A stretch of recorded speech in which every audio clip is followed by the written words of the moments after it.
Well, good afternoon. You're watching the midday news on Rajya Sabha television, where we get you the biggest developing news stories at the top of one. I'm Aishwarya Kapoor, and here are the headlines. No dispute that Chief Justice of India is the master of roster and has the authority to allocate cases to different benches, says Supreme Court. Adds no system is foolproof and there is always scope for improvement in the functioning of judiciary.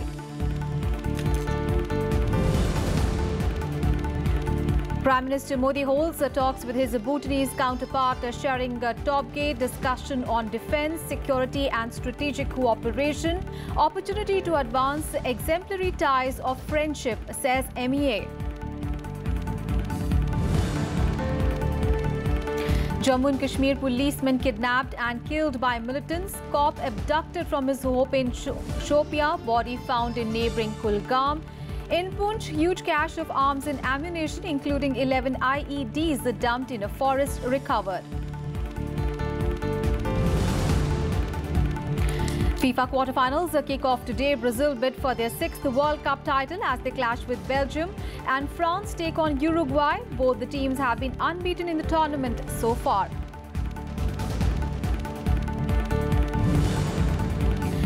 And India look to win their 6th successive T20 series when they take on England in the second of the 3-match series in Cardiff today.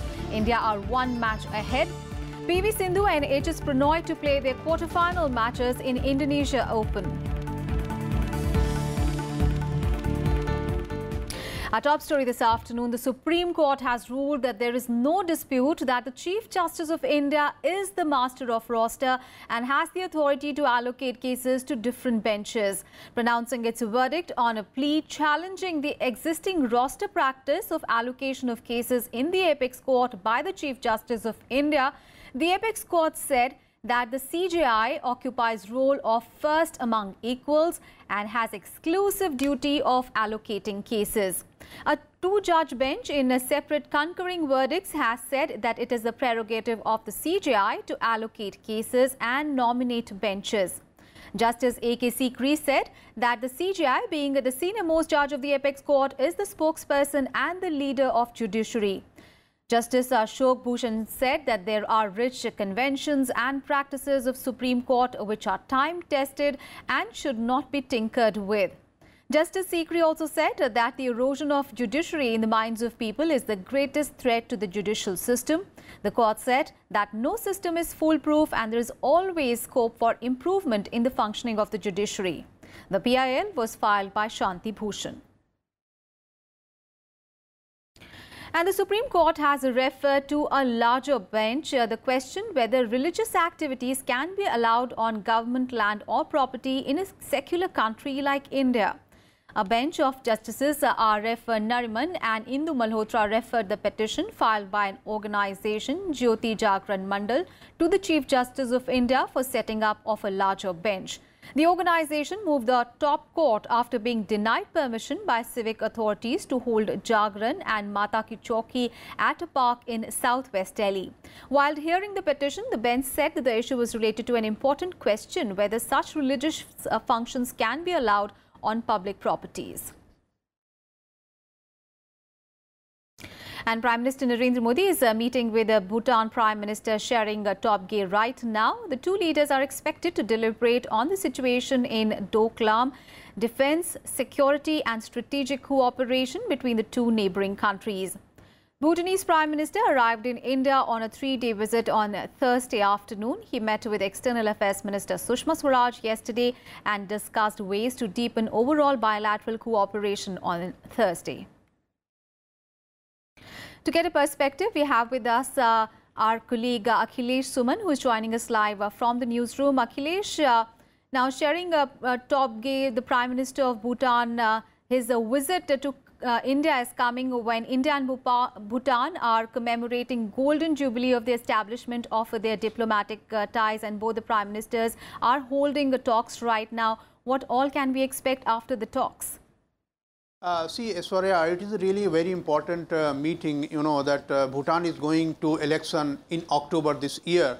And that will be very important, not only for Bhutan, but also for India, because Bhutan is one neighbor that we have no nuisance relationship. And India and Bhutan are exemplary examples of neighborly cooperation and brotherhood. So in that context, that Bhutan Prime Minister was invited by Prime Minister Narendra Modi, and they are discussing the major issues of security and development. That Bhutan is a landlocked country between India and China, two Asian giants and two fastest growing economies in the world. And Bhutan expects that, that India should give proper security to Bhutan so that it should not be encroached upon by Chinese maneuvering. And you remember that Doklam issue was one of the flashpoints that Bhutan was feeling very really very victimized by Chinese maneuvering, and India came to the risk of Bhutan, and that Doklam was that confronted well, and then both countries, both India and China, returned to the status quo before that situation. So in that context, Prime Minister Narendra Modi is going to share his talks with that recently had taken place between Chinese President Xi Jinping and himself when he went to Wuhan for informal summit, and that became the landmark visit and landmark talk between the two head of governments in India and China. And Bhutan is really waiting that what was the outcome so that Bhutan can also have a sigh of relief. And in this context, Bhutan Prime Minister is going to share his perspective and how security can be beefed up more on the Chinese-Bhutan border, and also how development initiatives can be taken place. And that in the morning he met R.K. Singh, the new and renewable energy minister, and Bhutan is one of the countries in the world which says that it should be developed in a green way. Bhutan environment is very pious and very serene. So in that way, Bhutan also has sentiment that India should cooperate in a way that Bhutan can grow and develop, but in a way that green technology can take place in a major way. And that ISA, International Solar Alliance, is one of the major initiatives that India has taken place, and Bhutan wants to take advantage from it. And other than that, that financial cooperation, economic cooperation is that also on the cards. And tomorrow, Prime Minister of Bhutan will meet Piyush Goyal, who is the finance minister of the country, and they will discuss that how cooperation between India and Bhutan can go up. And also there are some issues related to GST and demonetization that Bhutan wants to discuss with India at this point of time. Aishwarya. All right. Thank you so much, Akhilesh, for all those updates there. We'll keep coming back to you for more on that story. And on to some other news. Prime Minister Narendra Modi has said that the contribution of Asian democracies to global discourse needs to enhance rapidly. In a video message for the 4th edition of Sabha being held in Tokyo, the Prime Minister said that Asia's role has to grow with its rise in economic and political stature globally. The theme for this year's symposium is Shared Values and Democracy in Asia. Japanese Prime Minister Shinzo Abe also spoke at the program, and Prime Minister Narendra Modi also drew parallels in the rooting of Hindu and Buddhist civilizations in democratic values. He said that mutual accommodation and respect help democracy, and that democracy is not just a system of voting. The first edition of Samvad, remember, was held in Delhi, the second in Tokyo, and third in Yangon. Openness and not dogma, and engaging in philosophy and not ideology give us our shared heritage of democratic spirit. This philosophical and cultural heritage of dialogue in the two most ancient Asian faiths, Hinduism and Buddhism, helps us promote better understanding. Emperor Ashoka's rock edict brings out the fact that Ashoka wanted the essentials of all faiths to grow. The core values of Asia, namely consideration for others, self-restraint, and mutual respect, find their historical origin in Ashoka's edict 2300 years ago.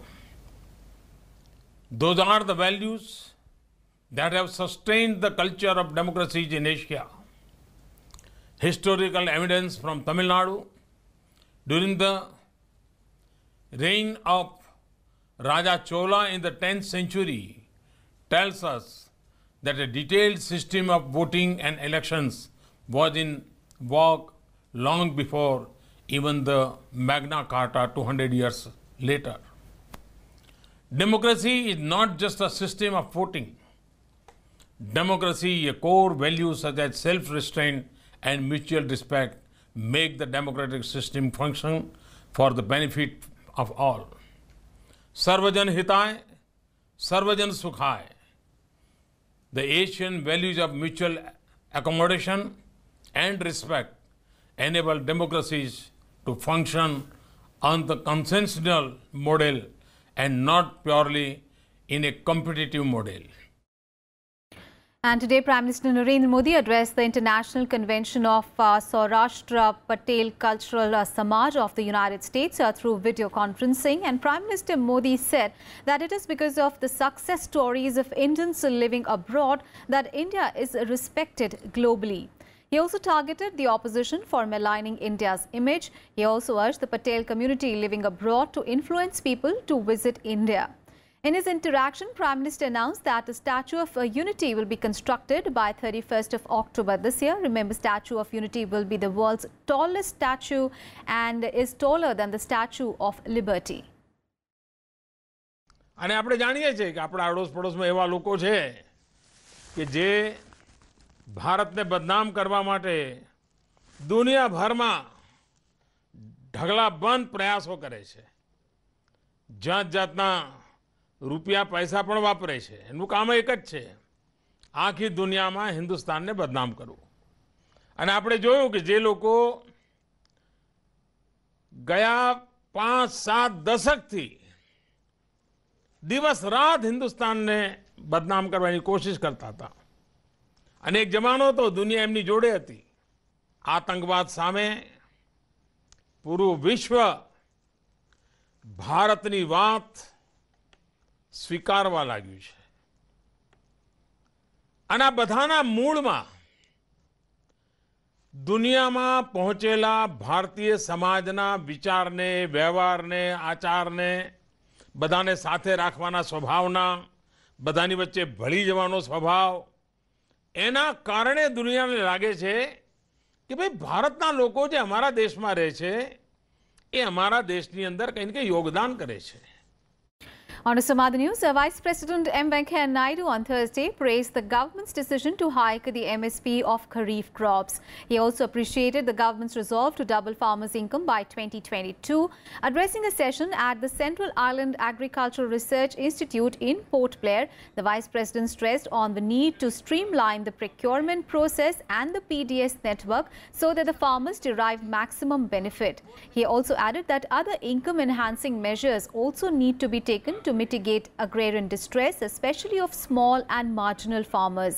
Urging the scientific community to have regular interaction with the farmers, Naidu said that a good synergy between research institutes, farmers and the local administration is crucial for the development of the farm sector.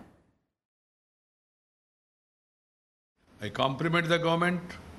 I welcome the announcement of the government of increasing the MSP, and feel happy, but at the same time, much more needed to be done in order to make agriculture sustainable and viable.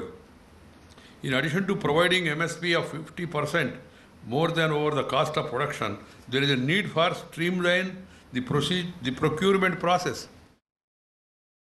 And the Vice President also visited the Dr. B.R. Ambedkar Institute of Technology in Port Blair, and addressing the students there, he said that Indian higher education system needs to reinvent itself to respond to the emerging challenges of a rapidly changing knowledge economy. The Vice President said that the real education must foster all-round development of students. And while in Andaman, the Vice President also visited the cellular jail where valiant freedom fighters were meted out the most cruel and inhuman treatment by the British.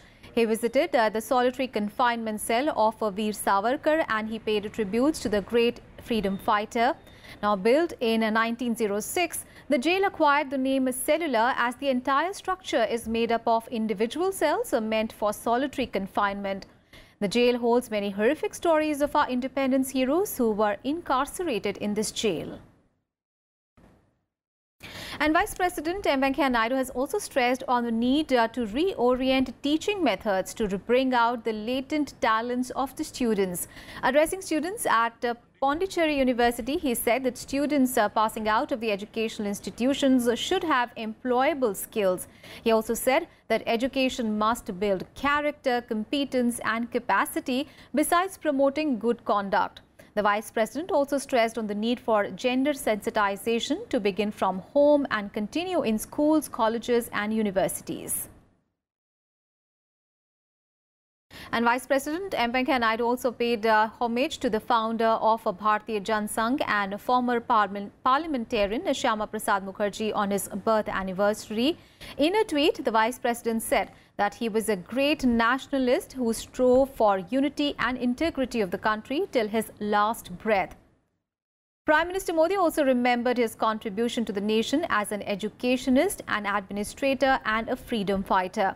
The Prime Minister also shared a picture of Shyama Prasad Mukherjee with Baba Saheb Ambedkar, saying that both were ministerial colleagues who had a futuristic vision for India's growth.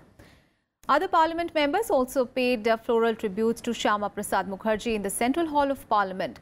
The wall of the Central Hall is adorned with his portrait, and born on 6th of July 1901 in Kolkata, Shyama Prasad Mukherjee was a political activist, a barrister and academician. He served as a Minister for Industry and Supply in the first cabinet post-independence. He founded the Bharatiya Jana Sangh in 1951, which was reformed as the Bharatiya Janata Party in 1980. And in midday news, time for a very short break. We'll be back with more news. Stay tuned.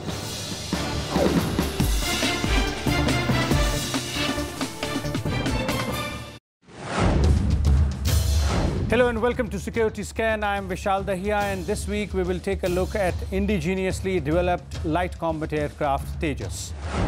Tejas has got a big place as far as numbers and in the low capability is concerned in the Air Force scheme of things. If you have to actually encourage innovation, if you have to encourage indigenization, you have to accept the aircraft initially with certain shortfalls and then keep improving upon it. We need to have an international level of production line, 30 planes per year for the next 10 years to make it work.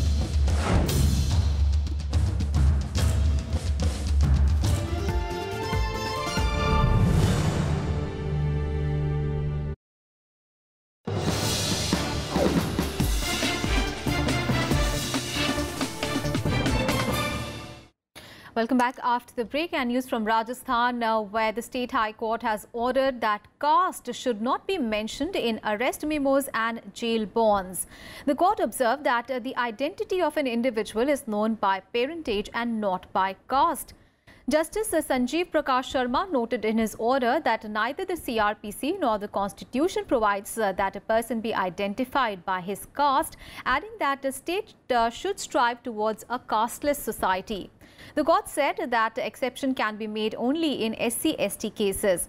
The order came on a petition filed by Bishan Singh, who was ordered to be released on bail, but due to a mistake in the bail bond, his caste was written as Maeve instead of Jatav, and due to this, the jail authorities refused to release him, following which the petitioner approached the High Court. News from Jammu and Kashmir now, where a police constable was abducted and killed by militants in Shopian district. His body was found in neighbouring Kulgam district. He was abducted from outside his home on Thursday. The security forces were alerted and operations were launched to track down the kidnappers for rescuing the corpse. He was shot in the head. And more news from Jammu and Kashmir. The army has unearthed an arms dump in forest area in Poonch district of the state. They have recovered a huge cache of arms and ammunition, including 11 IEDs. And the recovery was made yesterday night. Besides the IED device, the seizure also included some Pakistani currency, 2 AK assault rifles, 3 pistols, 3 rounds of rocket-propelled grenades, and 4 Chinese hand grenades.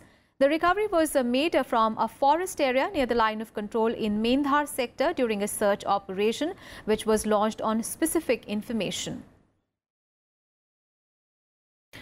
And search operations to track the remaining 2 of the 5 boys who had gone in the waters near Juhu Chowpatty in Mumbai is underway.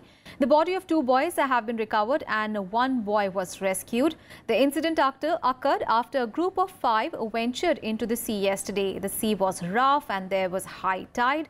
Navy helicopters and divers have been deployed for rescue. The Coast Guard also joined search operations today.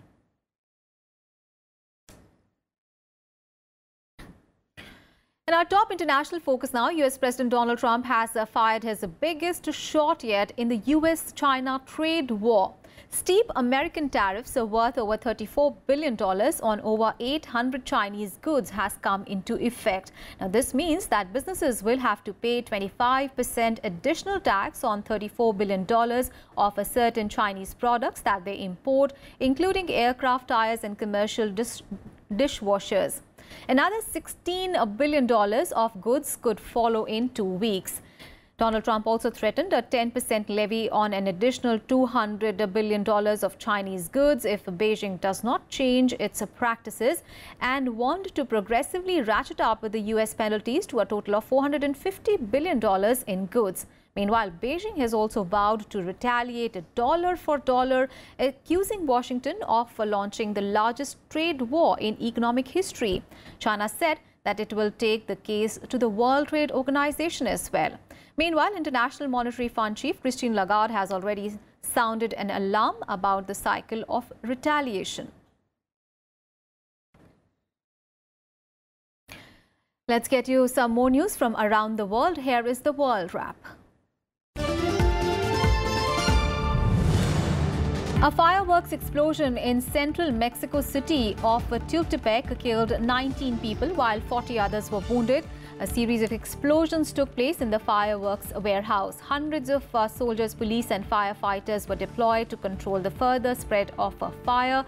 Tultepec, known for making fireworks, has witnessed similar devastating explosions in the past as well. A major explosion had occurred in 2016 that killed 42 people.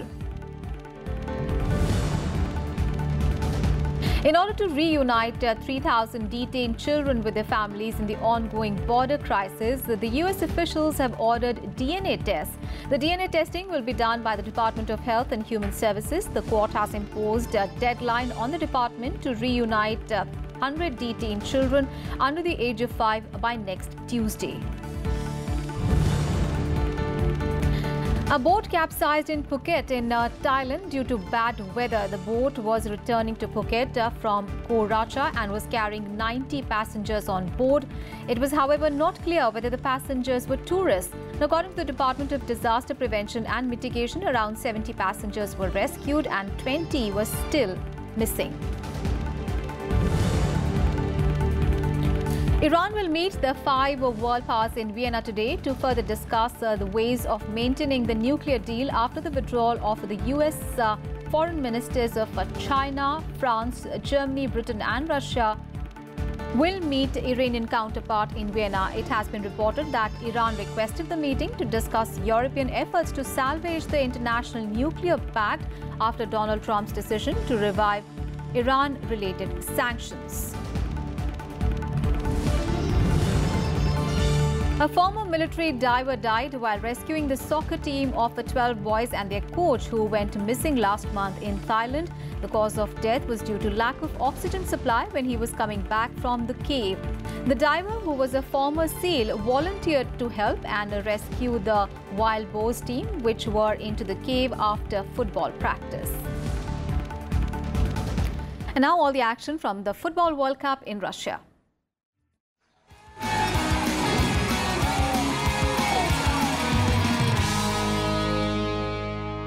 right, in the first quarter-final match that will be played today, Uruguay and France are pitted in possibly one of the closest clashes.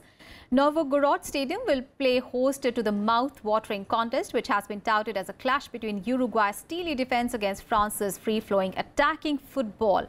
The French limped through their group stages, but they burst to life in their exhilarating 4-3 last 16 win over Argentina, with Mbappe being the star of the show with the 2 superb goals to send home Lionel Messi and company.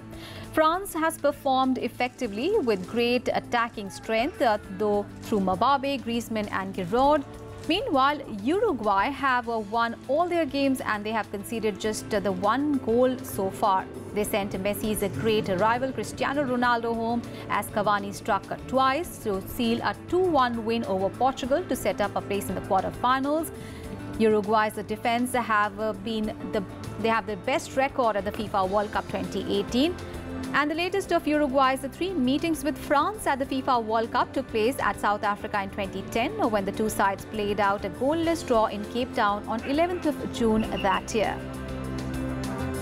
And in the second quarter-final to be played today, Brazil and Belgium, the teams ranked 2nd and 3rd in the world, come face-to-face in the second quarter-final today at the Kazan Arena. And Brazil is the most successful national team in the FIFA World Cup and also has the best overall performance in the World Cup, and they will be bidding for a record-extending 6th World Cup in Russia. Brazil being one of the 5 sides to qualify for the last 8 without requiring extra time and penalties after outclassing Mexico 2-0 in Samara. However, Belgium arrived at the World Cup quarter-final as dark horses with the talent and question marks about their mental toughness. Red Devils scored a last-gasp winner to beat Japan 3-2 on Monday and set up a World Cup quarter-final against Brazil. A Belgium side containing the talents of Hazard and Lukaku have the potential to cause a World Cup upset. Belgium have the tournament's most potent attack with the 12 goals that the Red Devils have managed, being more than any other team in the tournament.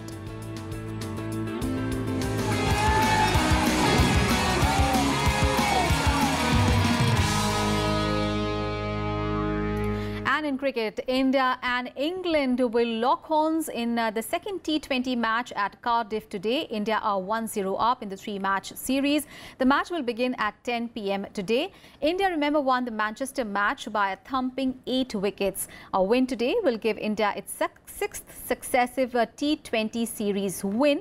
The ongoing T20 series will be followed by 3 one-day internationals and 5 test matches. And news from the world of badminton. Ace Indian shuttlers PV Sindhu and HS Pranoy will play their quarter-final matches of the Indonesian Open tournament in Jakarta today. PV Sindhu will shuttle it out against the 8th seed Chinese He Bingjiao. Sindhu and Bingjiao have won 5 matches apiece in the 10 games that they have played against each other so far. And in the men's singles, 8th seed Pranoy will face a 3rd-placed Shi Yuki of China. Yuki is leading the head-to-head record against Pranoy, 3-1.